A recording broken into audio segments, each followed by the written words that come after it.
Dear students, you are welcome in my online teaching classes. आप सबका मेरी online teaching classes में स्वागत है। मैं शीशपाल चौहान। आज मैं 10th क्लास के स्टूडेंट्स के लिए उनका फर्स्ट लेसन, जिसका टाइटल है द ट्रायम्फ ऑफ सर्जरी, ये फुटप्रिंट्स विदाउट फीट बुक से है। पहले ही लेसन है आपका, तो इसको पैराफ्रेज करते हैं, लाइन टू लाइन एक्सप्लेन करेंगे और टेक्स्ट बुक का प्रयोग कर सकते हैं। उसमें जो मैं टेक्स्ट पढ़ूंगा उसको देखते जाइए, कोई वर्ड मीनिंग आता है तो उसको लिखते जाइए। साथ में आपको प्रोनंसिएशन, उच्चारण जो होता है शब्दों का, उसको भी ध्यान रखना है। सही तरीके से इंग्लिश को पढ़ना है और समझना है। Let's begin. सबसे पहले जहां हमने वीडियो लेक्चर फर्स्ट हमने एंड अप किया था उसको रिकॉल करते हैं, then we shall proceed further. So we had ended the video here. For 2 days I kept an eye on him, giving him food but plenty of water. At the end of the second day he started to show some interest in his surroundings. 2 दिन तक मैंने उस पर अपनी निगरानी रखी थी, पूरा ध्यान रखा था और उसे कोई भोजन नहीं दिया सिवाय ढेर सारे पानी के। प्लेंटी ऑफ वाटर मीन्स ढेर सारा पानी। दूसरे दिन की समाप्ति पर उसने अपने आसपास में दिलचस्पी दिखानी आरंभ कर दी। सराउंडिंग्स का मतलब क्या है? अपने आसपास के जीवन में। आसपास का जीवन क्या था? उसके आसपास कुत्ते थे, उनमें दिलचस्पी उसने दिखानी शुरू कर दी। And on the third he began to whimper, और तीसरे दिन उसने विम्पर करना शुरू कर दिया। विम्पर वैसे तो बेसिकली रोना होता है, जैसे कोई बच्चा या कोई बड़ा बिलख बिलख के रोता है दबी आवाज में, लो पिच पे। When someone starts weeping continuously for a longer time, then this is called whimper. Whimper means moaning at a low pitch. Moan करना, कराहना होता है, तो धीमी आवाज में रोने लगा। कब रोने लगा? When he heard the dogs in the yard, जब वो डॉग्स की आवाज़ें सुनता यार्ड में। यार्ड क्या होता है? Enclosed area. It may be back yard of a house. घर का पीछे का आंगन हो सकता है, कोई बाग हो सकता है, घर में ही बने होते हैं जैसे enclosed area, that is called yard. तो उसमें कुत्ते भौंकते होंगे, बार्किंग करते होंगे, तो उनकी आवाज़ सुन के वो थोड़ा बिलखता था कि उसको भी उनमें शामिल किया जाए, कुछ इस तरह से वो कहना चाहता होगा। तीसरे दिन जब उसने अहाते में, यार्ड में दूसरे कुत्तों की आवाज़ें सुनी तो वह धीमी आवाज में रोने लगा। आगे बढ़ते हैं। When I opened the door, Tricky trotted out and was immediately engulfed by Joe the greyhound and his friends. Tricky trout, trout करना होता है लुढ़कते हुए से चलना, स्लो स्पीड पे चलना। एनगल्फ्ड मीन्स घिर जाना, सराउंडेड। जब मैंने दरवाजा खोला, when I open the door, what happened? Tricki trotted, Tricki दुल्की चाल में, मतलब जैसे कोई लंगड़ा के चल रहा हो, इस तरह से बाहर निकला और शीघ्र ही जो नामक ग्रे कलर के शिकारी कुत्ते और उसके मित्रों ने उसे घेर लिया। After rolling him over and thoroughly inspecting him, the dogs moved off down the garden. Tricky को घुमा घुमा कर, रोल करके उन्होंने पूर्ण जांच की और उसके पश्चात उसे वहीं छोड़कर सारे कुत्ते बाग की ओर चल पड़े। Because they didn't find him interesting, Tricky was not taking interest in them. Therefore, they left him and went off down the garden. Tricky followed them, rolling slightly with the surplus fat. Later that day, I was present at feeding time. I watched while Tristan slopped the food into the bowls. Tricky followed them. Tricky उनके पीछे पीछे चलने लगा। Tricky अपने अतिरिक्त चर्बी वाले शरीर के साथ एक्स्ट्रा फैट, सरप्लस फैट क्या होता है? एक्स्ट्रा फैट, अतिरिक्त फैट शरीर पे था। रोलिंग, रोलिंग जैसे लुढ़क रहा हो, सही तरीके से न चल रहा हो। स्लाइटली मीन्स थोड़ा सा। लेटर दैट डे, और बाद में उस दिन, I was present at feeding time, मैं फीडिंग टाइम पे, जब इन कुत्तों को भोजन खिलाया जाता था, खाना खिलाया जाता था, तो उस समय मैं वहीं था। और मैंने ट्रिस्टन को उनके बाउल्स में भोजन उड़ेलते हुए भी देखा।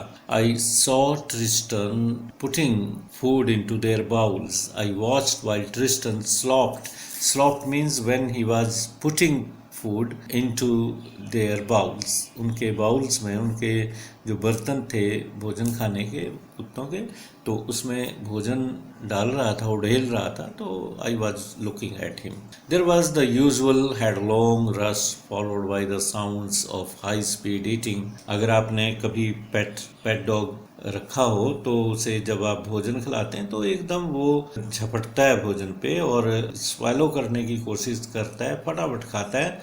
ऐसा ना हो कि कोई दूसरा कुत्ता आ जाए और उसके भोजन को खा जाए। उसे ये कहीं ना कहीं ये डर होता है कुत्तों को आपस में। There was the usual headlong rush. Headlong means at a very great speed. एकदम तेज स्पीड पे कुत्ते भोजन की तरफ लपके और साउंड्स क्रिएट कर रहे थे। जब वो खा रहे थे जो आवाज़ पैदा होती है वो भी साफ सुनाई दे रही थी। अंधाधुन तीव्र गति के साथ खाना खाने की आवाज़ों का सामान्य शोरगुल सुनाई दे रहा था। Every dog knew that if he fail behind the others he was liable to have some competition for the last part of his meal.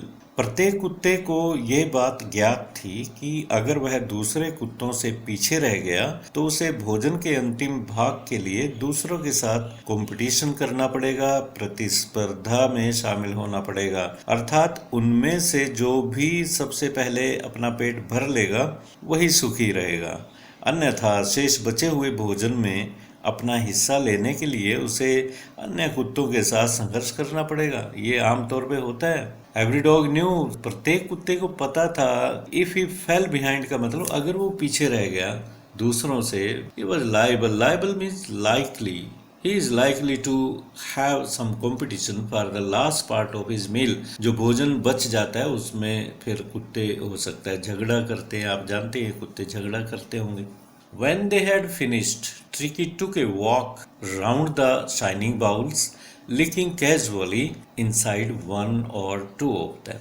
जब उन सब कुत्तों ने अपना भोजन खा लिया तो ट्रिकी उन सब चमकते हुए बाउल्स के इर्द गिर्द घूमा और एक या दो बाउल को अंदर से कैजुअल वे में, ऐसे ही जैसे यूं ही कह देते हैं, यूं ही लिख किया, उसने चाटा। उसमें एक दो दाना जो भी था भोजन का, इसका मतलब ये था उसे भूख लग रही थी, उस खाना खाने की इच्छा थी उसमें। Next day an extra bowl was put out for him and I was pleased to see him jostling his way towards it.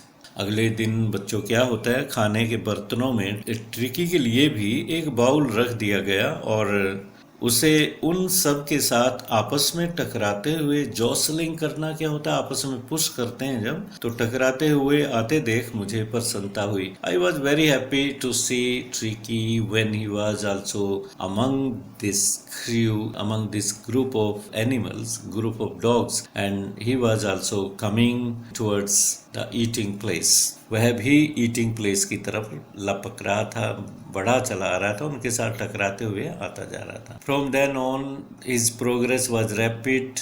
He had no medical treatment of any kind, but all day he ran about with the dogs, joining in their friendly scrimmages. Scrimmage क्या होती है? Non serious fights. जब कुत्ते आपस में मजाक में लड़ते हैं, आपने देखा होगा, खेल खेल में लड़ते हैं, तो इसको स्क्रिमेज कहा जा सकता है। रैपिड मीन्स तीव्र गति से, मतलब फास्ट। तब से उसकी प्रगति तेजी से हुई। फ्रॉम देन मीन्स तब से। His progress was rapid. Rapid means तेज गति से। इसके अतिरिक्त उसे और कोई दवाई नहीं दी गई सिवाय इसके कि वह पूरे दिन अन्य कुत्तों के साथ भागता रहा और उनके दोस्ताना लड़ाई में शामिल होता रहा। He joined in their friendly fights. The veterinary surgeon, James Harriet, didn't give him medical treatment. Only the dog kept running with the dogs, joined in their friendly fights. Nothing except that. He discovered the joys of being bowled over, trampled on, and squashed every few minutes. उस खेल में tricky ने आनंद खोज लिया था। Discover करना होता है खोजना, ढूंढना। इसका क्या अर्थ हुआ बच्चों? उसने आनंद खोज लिया था। He discovered the joys of being bowled over, इसका अर्थ समझाता हूँ फिर आगे बढ़ते हैं। आप जानते हो कि जब डॉग्स आपस में लड़ रहे होते हैं तो वे एक दूसरे को हल्के से काट भी रहे होते हैं। He discovered the joys of being bowled over, जैसे वो कुत्ते उसको धकेलते थे, जैसे बाउल करते हैं, गेंद फेंकते हैं, उसे धक्का मार के दूर तक फेंकते होंगे। ट्रैम्पल्ड, उसके ऊपर से टप जाते होंगे, कुछ जैसे पैरों से रोंदते हुए, यू कैन से। स्क्वॉश करना, क्रश करना होता है, इस तरह से वो पैरों से कुचलते हुए, रोंदते हुए आगे भागते थे। He became an accepted member of the gang, an unlikely, silky little object among the shaggy crew, fighting like a tiger for the share at the meal times and hunting rats in the old hen house at night. तो Shaggy का मतलब होता है thick and untidy hair, जिनके बाल घने होते हैं और मतलब सजे संवरे ना हो तो उसे शैगी कह सकते। क्रू यहाँ समूह है कुत्तों का। इस प्रकार से ट्रिकी कुत्तों के इस समूह का एक स्वीकृत सदस्य बन गया, एक्सेप्टेड मेंबर बन गया, अर्थात उन्होंने इसे अपने समूह का सदस्य मान लिया, स्वीकार कर लिया। जबकि वह घने बालों वाले समूह में एक भिन्न मीन्स अलग सा दिखाई देने वाला मुलायम बालों वाला एक छोटा सा कुत्ता था। खाने के समय अपने हिस्से के लिए वह एक बाघ की तरह लड़ता था और रात के समय पुराने मुर्गी खाने में वह चूहों का शिकार करता था। समझ आ गया होगा बच्चों। सिल्की लिटिल ऑब्जेक्ट ये ट्रिकी के लिए आया, उसके बाल सिल्की थे, कद में छोटा था और ये शैगी बालों वाले कुत्ते थे और वो टाइगर की तरह शेयर के लिए मतलब अपने भोजन के समय में उनके साथ लड़ता था। He had never had such a time in his life. All the while Mrs. Pumphrey hovered anxiously in the background, ringing a dozen times a day for the latest bulletins. ऐसा बढ़िया समय उसके जीवन में कभी नहीं आया होगा। उधर लगभग हर समय पृष्ठभूमि में यानी बैकग्राउंड में मिसेस पंफरी बेचैनी के साथ मंडराती रहती, अर्थात वह मुझे टेलीफोन करती रहती। एक दिन में कम से कम 1 दर्जन बार ताज़ा समाचारों का बुलेटिन सुनना चाहती थी। और इस तरह से होवर करना होता है मंडराना। ऐसा नहीं है कि मिसेस पंफरी जेम्स हैरियट के सर्जरी में आती होंगी और वो फ़ोन करती थी और डॉक्टर के दिमाग में मिसेस पंफरी चलती रहती थी, क्योंकि वो एक दिन में 12-13 बार फ़ोन करती और अपने डॉग के बारे में लेटेस्ट जो जानकारी थी उसको प्राप्त करना चाहती थी। आई डॉज्ड the questions about whether his cushions were being turned regularly or his cracked coat worn according to the weather. Dodge करना होता है अवॉइड करना। नरेटर कहते हैं यहाँ पे कि वो जब वो क्वेश्चन कुशंस के बारे में पूछती कि रेगुलरली उसको कुशंस बदले जा रहे हैं या उसके कोट मौसम के अनुसार चेंज किए जा रहे हैं, सही कोट उसको पहना जा रहा है या नहीं, तो नरेटर कहते हैं कि ऐसे प्रश्नों को मैंने डॉज किया मीन्स अवॉइड किया। तो इस तरह से ऐसे प्रश्नों को वो अक्सर टाल देते थे। I was able to tell her that the little fellow was out of danger and convalescing rapidly. The word convalescing seemed to do something to Mrs. Pumphrey. Convalesce करना होता है स्वास्थ्य लाभ लेना। जब किसी बीमारी से कोई ठीक हो जाता है तो उसके बाद कुछ दिनों तक बेड रेस्ट दिया जाता है, उसे वो कॉन्वेल्सिंग पीरियड माना जाता है। मैं मिसेस पंफरी को यह बता सका कि उनका कुत्ता अब खतरे से बाहर था और तेजी से स्वास्थ्य लाभ ले रहा था। ये जो शब्द कन्वेल्सिंग है मिसेस पंफरी के लिए कुछ अच्छा प्रतीत हुआ, मतलब इसने काम किया उसके लिए। She started to bring round fresh eggs 2 dozen at a time to build up Tricky's strength. अब वो स्वास्थ्य लाभ ले रहा था उसका कुत्ता, तो मिसेस पंफरी ने उसको खाने पीने का सामान भेजना शुरू कर दिया। एक बार में कम से कम 2 दर्जन एग डॉक्टर जेम्स हैरियट के घर में पहुंच जाते ताकि ट्रिकी को खिलाए जाएं, उस शक्ति उसे प्राप्त हो, मसल्स बने, उसके प्रोटीन मिले उसे। तो इस तरह से उसके लिए अंडे भेजे जाने लगे। For a happy period of my partners and I had 2 eggs each for breakfast. But when the bottles of wine began to arrive, the real possibility of the situation began to dawn on the household. It was to enrich Tricky's blood. और मुझे और मेरे सहभागियों को, partners को breakfast में 2 अंडे प्रति व्यक्ति मिलने लगे। परंतु जब शराब की बोतलें आनी आरंभ हुई तो घर में एक अच्छी सी स्थिति की संभावनाएं नजर आने लगी। यह सब ट्रिकी के खून को अच्छा बनाने के लिए था, उसके खून को एनरिच करने के लिए। उसमें जैसे HB बढ़ाने के लिए होती हैं, तो उसको रिच करना मीन्स उसमें जो तत्व होते हैं को और मजबूत करने के लिए ये सब हो रहा था। ये खाने का सामान उसके लिए आ रहा था।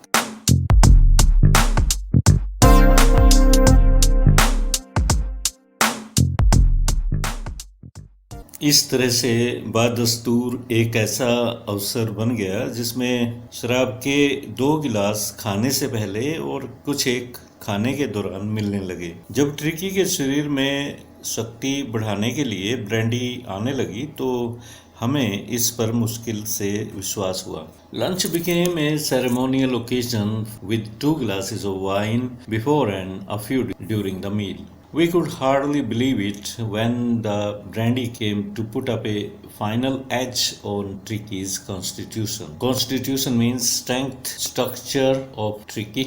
For a few nights, the fine spirit was rolled around, inhaled, and reverently drunk. They were days of deep content, starting well with the extra egg in the morning, improved and sustained by the midday wine, and finishing luxuriously round the fire with the brandy. Inhale means breathed in, सांस जैसे अंदर की तरफ लेते हैं, inhale करना होता है, और इसका अपोजिट होता है एक्सहेल करना, सांस को बाहर छोड़ना।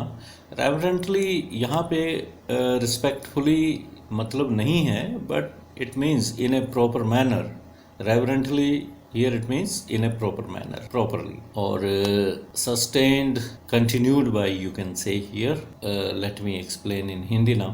जब ट्रिकी के शरीर में शक्ति बढ़ाने के लिए ब्रांडी आने लगी तो हमें इस पर मुश्किल से ही विश्वास हुआ। कुछ एक रात इस उम्दा मदिरा की खुशबू को सूंघा जाता और उपयुक्त तरीके से इसका सेवन भी किया जाता रहा।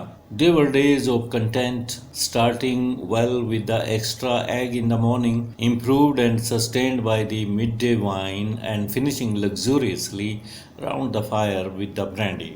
दिन की शुरुआत एक अतिरिक्त अंडे के साथ होती, दिन के मध्याह्न के दौरान मदिरा के साथ और अधिक बेहतर स्थिति होती, और दिन की समाप्त आग के चारों तरफ बैठकर ब्रांडी के सेवन के साथ वैभवतापूर्ण होती।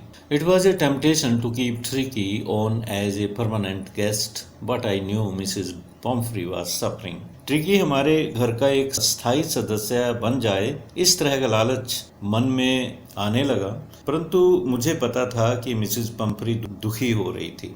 And after a fortnight, I felt compelled to phone and tell her that the little dog had recovered and was awaiting collection. और 15 दिन के पश्चात मजबूरन मुझे मिसेस पंफ्री को फ़ोन करना पड़ा, यह बताने के लिए कि उसका ट्रिकी ठीक हो गया है और उसे वहाँ से ले जाया जा सकता है। Within minutes, about 30 feet of black metal drew up outside the surgery.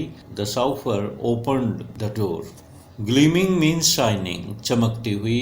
Black metal means Kali metal की बनी हुई कार से अभिप्राय है। Drew up outside this surgery, जहाँ कुत्तों का इलाज किया जाता था, उससे बाहर रुकी। Chauffeur is a driver of A car of important person is called chauffeur. The correct pronunciation of the word is chauffeur. जो इम्पोर्टेंट आदमी होते हैं, इम्पोर्टेंट लोग होते हैं, अमीर लोग होते हैं, उनके ड्राइवर को शॉफर कहा जाता है। तो ड्राइवर ने कार का दरवाज़ा खोला, and I could just make out the figure of Mrs. Pumphrey, almost lost in the interior. Her hands were tightly clasped in front of her, her lips trembled. और कुछ ही मिनट्स में लगभग 30 foot लंबी चमकती हुई काली धातु से बनी गाड़ी सर्जरी के बाहर रुक जाती है। ड्राइवर ने गाड़ी का दरवाज़ा खोला। मैंने देखा कि मिसेस पंफ्री अपने आप में खोई हुई सी बैठी थी। उसने अपने दोनों हाथों को आपस में जकड़ा हुआ था, उसके होंठ कांप रहे थे। हर लिप्स वर ट्रेम्बलिंग। और क्लैस का मतलब होता है जकड़ना, टाइटली मीन्स जोर से, पूरे जोर के साथ। Oh, Mr. Harriet, do tell me the truth. Is he really better? Yes, he is fine. There's no need for you to get down of the car. I'll go and fetch him. Pomfrey कहने लगी, mister Harriet, मुझे सच्चाई बताइए, क्या वह वास्तव में बेहतर है? हाँ, वह अच्छा है। आपको कार से बाहर निकलने की आवश्यकता नहीं है, मैं उसे जाकर स्वयं ले आऊँगा। फैच मीन्स जाकर ले आना। I walked through the house into the garden. A mass of dogs was hurtling round and round the lawn, and in their midst, ears flapping, tail waving, was the little golden figure of Tricky. Mass of dog का मतलब है, mass of dogs यहाँ पे कुत्तों के समूह को बता रहे हैं। हर्टलिंग होता है रनिंग फास्ट, सारे कुत्ते चारों तरफ दौड़ रहे थे। फ्लैपिंग फड़फड़ाना होता है। वेव हिलाना, टेल पूंछ, आप जानते हैं। मैं घर से गुजरता हुआ बाग में गया। ढेर सारे कुत्ते लॉन के चारों ओर तेजी से भाग रहे थे और उन सब के बीच कानों को फड़फड़ाता हुआ, पूंछ को हिलाता हुआ ट्रिकी सुनहरी आकृति में दिखाई दे रहा था। गोल्डन फिगर ऑफ ट्रिकी का मतलब ये है कि उसके बाल गोल्डन कलर में होंगे, इसलिए उसे ऐसा कहा गया। In 2 weeks he had been transformed into a lithe, hard-muscled animal. He was keeping up well with the pack, stretching out in great bounds, his chest almost brushing the ground. 2 सप्ताह में वह एक फुर्तीला, सख्त मांसपेशियों वाला जानवर बन गया था। वह कुत्तों के झुंड के साथ भली भांति व्यवस्थित हो चुका था। वह उनके साथ छलांगे लगाता था। बाउंड करना, छलांगे लगाना। छलांगे लगाता था, अंगड़ाई लेता था। उसकी छाती जमीन को लगभग छू रही थी। I carried him back along the passage to the front of the house. The chauffeur was still holding the car door open. मैं उसे उठाकर बरामदे में से लांघता हुआ घर के सामने ले आया। ड्राइवर ने अभी भी कार का दरवाज़ा खोल रखा था। आगे बढ़ते हैं। And when Tricky saw the mistress, he took off from my arms in a tremendous leap and sailed into Mrs. Pumphrey's lap. Tremendous means great, big. Leap means jump. Sailed means जैसे selling करते हैं, कोई आसमान में हवा में भी selling हो सकती है। जैसे कोई छलांग लगाता है तो वो जो एक्ट है छलांग लगाने का, the act of jumping up to some point, that may be called sailing. जब ट्रिकी ने अपनी मालकिन को देखा तो मेरी बाजुओं में से उसने एक बड़ा जंप लगाया और मिसेस पंपरी की गोद में जा बैठा। वह चौंक गई। She gave a startled oh and then had to defend herself as he swarmed over her, licking her face and barking. वह चौंक गई और उसने उसके मुंह से निकला ओह। तत्पश्चात उसे स्वयं को ट्रिकी से बचाना पड़ा क्योंकि वह उसके चेहरे को चाट रहा था और भौंक भी रहा था। स्टार्टल का मतलब होता है चौंकना, हैरान हो जाना। During the excitement I help the chauffeur to bring out the beds, toys, cushions, coats and bowls, none of which had been used. उत्साहपूर्ण इस वातावरण में मैंने ट्रिकी के बेड्स, टॉयज, कुशंस, कोट्स और बाउल्स इत्यादि लाने में ड्राइवर की सहायता की। इनमें से कोई भी सामान प्रयोग नहीं किया गया था। As the car moved away, Mrs. Pumphrey leaned out of the window. Tears shone in her eyes. Her lips trembled. जैसे ही कार चली, मिसेस पंपरी ने अपना मुंह खिड़की से बाहर निकाला तो उसकी आंखों में आंसू चमक रहे थे, होंठ कांप रहे थे। Oh, Mr. Harriet, she cried. How can I ever thank you? This is a triumph of surgery. Oh, Mr. Harriet, वह कहने लगी, मैं किस प्रकार से धन्यवाद करूं, यह तो चिकित्सा की जीत है। सर्जरी का मतलब बच्चों यहाँ पे यह नहीं लेना आपको कि ऑपरेशन थिएटर था वहाँ सर्जरी की जाती थी या फिर ट्रिकी की किसी भी तरीके से सर्जरी की गई होगी, ऐसा नहीं है। सर्जरी के दूसरा मायना ये भी होता है, एडवाइस भी होता है। जैसे डॉक्टर किसी को एडवाइस देता है, मेडिसिन्स देता है, वो भी एक ओल्ड मीनिंग में हम इसे जोड़ के देख सकते हैं। तो यहाँ पे एक हॉस्पिटलाइज्ड करना, उसको अपने हॉस्पिटल में रख के उसकी देखभाल करना, केयर करना, उसको हालांकि मेडिसिन कोई भी नहीं दी गई थी, उसकी सिर्फ देखभाल की गई थी ट्रिकी की, और उसे एक्सरसाइज की गई। ये जो सारी एक्टिविटीज़ थी ये सर्जरी में ही आती। लेसन ख़त्म हो जाता है। Thank you.